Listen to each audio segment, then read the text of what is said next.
ಅಂದರೆ ಸರ್ ಈಗ ಸಣ್ಣ ಗಲಾಟೆ ಇದು, ಬ್ಯಾನರ್ ಗಲಾಟೆ. ಈಗ ದೊಡ್ಡ ದೊಡ್ಡ ನಾಯಕರು, ಶ್ರೀರಾಮುಲು ಕೂಡ ರಾಜ್ಯ ಮಟ್ಟದ ನಾಯಕರು, ಜನಾರ್ದನ್ ರೆಡ್ಡಿ ಅವರು ಕೂಡ ರಾಜ್ಯ ಮಟ್ಟದ ನಾಯಕರು, ತಾವು ಕೂಡ ರಾಜ್ಯ ಮಟ್ಟದ ನಾಯಕರಿದ್ದೀರಿ. ಇದು ಸಣ್ಣದಾಗಿ ಬಗೆಹರಿಸ್ಬೋದಾಗಿತ್ತು, ಇಷ್ಟು ದೊಡ್ಡ ಮಟ್ಟಕ್ಕೆ ಆಗೋದ ಕಾರಣ ಇವರೇ ಅನ್ನೋದು ಅವರ ಆರೋಪ ಇದೆ ಸರ್. ಇಲ್ಲ ಚಾನ್ಸೇ ಇಲ್ಲ. ನಾವು ಬ್ಯಾನರ್ ಮನೆ ಒಳಗೆ, ಇದು ಕಾಂಪೌಂಡ್ ಒಳಗೆ ಬೇಡ, ನೀವು ಹೊರಗಡೆ ಹಾಕ್ಕೊಳ್ರಿ, ಎಷ್ಟನ್ನು ಹಾಕ್ಕೊಳ್ರಿ ಅಂತ ಹೇಳಿದ್ದೀವಿ. ಅದನ್ನು ತೆಗ್ಸಿದ್ದೀವಿ. ಮತ್ತೆ 4 ಹಾಕಿದ್ರು, 4 ತೆಗ್ಸಿದ್ದೀವಿ. ಅದು ಜಗಳ ತಗೊಳ್ಳೋಕೆ ಅಂದರೆ ಒಂದು ಪ್ರೀ ಪ್ಲ್ಯಾನ್ ಆಗಿ ಬ್ಯಾನರಿಂದನೇ ಗಲಾಟೆ ತಕ್ಕೋಬೇಕಂತಲೇ ಬಂದಿರೋದು ಅವರು. ಸರ್, ಇದು ಕೇವಲ ಬ್ಯಾನರ್ ವಿಚಾರನ ಅಥವಾ ನಿಮ್ಮ ಕುಟುಂಬಕ್ಕೂ ಮತ್ತು ಭರತ್ ರೆಡ್ಡಿ ಅವ್ರ ಕುಟುಂಬಕ್ಕೆ ಏನಾದ್ರು ವೈಯಕ್ತಿಕ ದ್ವೇಷ ಇರುವಂಥದ್ದು ಇದ್ದೇ ಇರುತ್ತಲ್ಲ. ಕಾಂಗ್ರೆಸ್ಗೂ BJPಗೆ ನಮಗೆ ಇದ್ದೇ ಇರುತ್ತೆ. ಅವ್ರ ಕುಟುಂಬಕ್ಕೆ ಅವರು ಇರ್ಬೋದು, ನಮ್ಮ ಕುಟುಂಬಕ್ಕೆ ನಾವು ಇರ್ತೀವಿ. ರಾಜಕೀಯವಾಗಿ ಇದ್ದೇ ಇರುತ್ತಲ್ಲ. ನಗರದಲ್ಲಿ ಆಗಿರತಕ್ಕಂಥ ಅಭಿವೃದ್ಧಿಗಳನ್ನು ಸಹಿಸ್ಕೊಳ್ಳೋಕ್ಕೆ BJP ಅವರಿಗೆ ಆಗ್ತಾ ಇಲ್ಲ, ಜನಾರ್ದನ್ ರೆಡ್ಡಿಗೆ ಆಗ್ತಾ ಇಲ್ಲ, ರಾಮುಲು ಅವರಿಗೆ ಆಗ್ತಾ ಇಲ್ಲ, ಸೋಮಶೇಖರ್ ರೆಡ್ಡಿ ಆಗ್ತಾ ಇಲ್ಲ. ಹೀಗಾಗಿ ಈ ರೀತಿಯಾಗಿ ಮಾಡ್ತಾ ಇದ್ದಾರೆ ಅನ್ನೋದು ಅವರ ಆರೋಪ ಇರೋದು. ಮೊನ್ನೆ MLA ಆಗಿರೋದು 2.5 ವರ್ಷ ಆಯಿತು. ಏನು ಅಭಿವೃದ್ಧಿ ಮಾಡೋಣ ಅಂತೇಳಿ ಒಂದು ಪೇಪರ್ ಬಿಡುಗಡೆ ಮಾಡಲಿ, ನಾವು ಕೂಡ ಬಿಡುಗಡೆ ಮಾಡ್ತೀವಿ. ನನ್ನ ತಮ್ಮ ಜನಾರ್ದನ್ KMERC ಅಂತೇಳಿ 6% ರಾಯಲ್ಟಿ ಒಂದು ಪಕ್ಕಕ್ಕೆ ಇಡಬೇಕು, ಅದನ್ನು ನಾವು ಡೆವಲಪ್ಮೆಂಟಿಗೆ ಯೂಸ್ ಮಾಡಬೇಕು ಅಂತೇಳಿ ಇಟ್ಟಿದ್ದ. 24,990 ಕೋಟಿ ಆಗಿದೆ ಅದು. ಅದರಲ್ಲಿ ಡೆವಲಪ್ಮೆಂಟ್ ಆಗ್ತಾಯಿದೆ. ಆಗಲಿ ಅವರು ಫ್ರೀ ಬೀಸ್ ಕೊಟ್ಟು ಇವ್ರ ಕೈಯಲ್ಲಿ ಒಂದು MLAಗೆ ₹1 ಕೂಡ ಗ್ರ್ಯಾಂಟ್ ಆಗಿಲ್ಲ. ಇನ್ನು ಕಾಂಗ್ರೆಸ್ಗೂ BJPಗೆ ನಮಗೆ ಇದ್ದೇ ಇರುತ್ತೆ. ಅವ್ರ ಕುಟುಂಬಕ್ಕೆ ಅವರು ಇರ್ಬೋದು, ನಮ್ಮ ಕುಟುಂಬಕ್ಕೆ ನಾವು ಇರ್ತೀವಿ.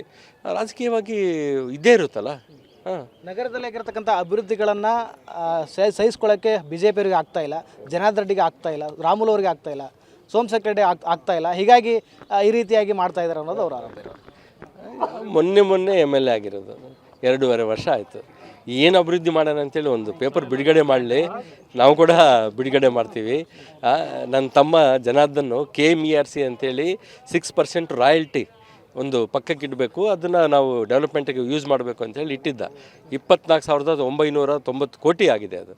ಅದರಲ್ಲಿ ಡೆವಲಪ್ಮೆಂಟ್ ಆಗ್ತಾಯಿದೆ. ಆಗಲಿ ಅವರು ಫ್ರೀ ಬೀಸ್ ಕೊಟ್ಟು ಇವ್ರ ಕೈಯಲ್ಲಿ ಒಂದು MLAಗೆ ₹1 ಕೂಡ ಗ್ರ್ಯಾಂಟ್ ಆಗಿಲ್ಲ. ಇನ್ನು ಸರ್, ಕೊನೆಯ ಪ್ರಶ್ನೆ ಸರ್, ಈ ಘಟನೆ ಬಗ್ಗೆ ಏನು ಆಗ್ರಹ ಮಾಡ್ತೀರಾ ಸರ್? ಏನು ಆಗ್ರಹ ಮಾಡ್ತಿರ್ತಾವೆ ಅಂತ ನೋಡಿ. ಒಂದು ಬಳ್ಳಾರಿ ಶಾಂತಿಯನ್ನು ಕಾಪಾಡ್ಕೊತ ಬಂದಿದೆ ಫಸ್ಟ್ಲಿಂದ ಕೂಡ. 2001 ನಾನು ಮುನ್ಸಿಪಲ್ ವೈಸ್ ಚೇರ್ಮನ್ ಆಗಿದ್ದು, ಆವತ್ತಿನಿಂದ ಕೂಡ ಒಂದು ಇನ್ಸಿಡೆಂಟ್ ಬಿಟ್ಟರೆ ಇನ್ನೆಲ್ಲವೂ ಕರೆಕ್ಟಾಗಿ ಹೋಗ್ತಾ ಇದ್ವು. ಆದರೂ ಕೂಡ ಈಗ ರಾಜಕೀಯ ಏನು ಕಡಿಮೆ ಆಗ್ತಾಯಿದೆ. ಒಂದು ಏನಂದರೆ ಪಬ್ಲಿಕ್ ಟಾಕ್ ಏನಾಗ್ತಾಯಿದೆ ಅಂತಂದರೆ, ಎಂಥ MLA ಮಾಡೀವಿ ನಾವು ಅಂಥೇಳಿ ಜನರು ಅವ್ರ ಮನಸ್ಸಿನಲ್ಲೇ ನೋವು ಬೀಳ್ತಾ ಇದ್ದಾರೆ. ಹಾಗಾಗಿ ಇವತ್ತು ಅವನು ದ್ವೇಷದಿಂದ ಬಂದು ಇವತ್ತು ಈ ಥರ ಮಾಡ್ತಾರೆ.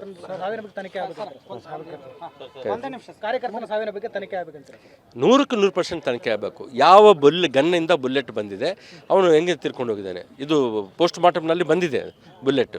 ಆ ಬುಲೆಟ್ನ ಫೊರೆನ್ಸಿಕ್ ಲ್ಯಾಬ್ ಕೊಟ್ಟು ಇದರಿಂದ ಬಂದಿದೆ ಅಂತೇಳಿ ಗೊತ್ತಾಗ್ಬಿಡುತ್ತೆ ನಮಗೆ. ಇದಿಷ್ಟು ಸೋಮಶೇಖರ್ ರೆಡ್ಡಿ ಅವರ ಮಾತಾಗಿರೋದು. ಅಂದರೆ ಪ್ರಮುಖವಾಗಿ ಕಾರ್ಯಕರ್ತನ ಸಾವಿಗೆ ಯಾರು ಕಾರಣ?